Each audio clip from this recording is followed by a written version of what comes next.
Here we have a SAT math question. Okay, let's go with the information. If a to b equals to 4 to 1, then what is the value of square root of a over b? Positive square root of b over a. Okay, now let me consider this particular part of the information. That is a to b equals to 4 to 1. Here two ratios are equal, and we can write each of these two ratios in the form of fraction. That is, we can write the first ratio a to b as a fraction, that is a over b, and we can write this ratio 4 to 1 as a fraction, that is 4 over 1. Then we get a over b equals to 4 divided by 1 is just 4. Okay, now let me take reciprocal on both sides. When I take reciprocal on the left side for this a over b, it will be b over a. And the reciprocal of the integer 4 is 1/4. Okay, now I got the value of a over b and b over a. The value of a over b is 4 and the value of b over a is 1/4.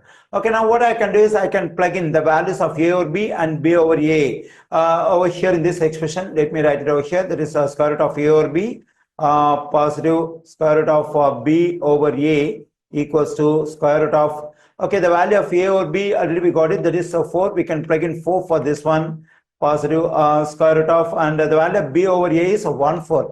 We can plug in 1/4 for this b over a. Square root of 4 is just 2, and here we have a square root for a fraction 1 over 4. Whenever we have a radical for a fraction, what we can do is we can distribute the radical sign to the numerator and denominator. Then I'm getting square root of 1 divided by square root of 4.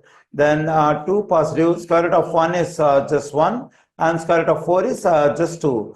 Okay, here I'm adding an integer and a fraction. Whenever I want to do addition or subtraction between an integer and a fraction, what I have to do is I have to multiply the integer by the denominator of the fraction.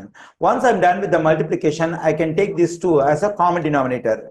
Okay, now let me multiply this integer 2 by this denominator 2. 2 times 2 is 4, positive 1. Now I can take this 2 as a common denominator. So 4 positive 1 in numerator is 5. In denominator we have 2. I got the value of this expression. The value of this expression is 5 over 2. I find 5 over 2 in answer choice D. The correct answer choice for this question is D.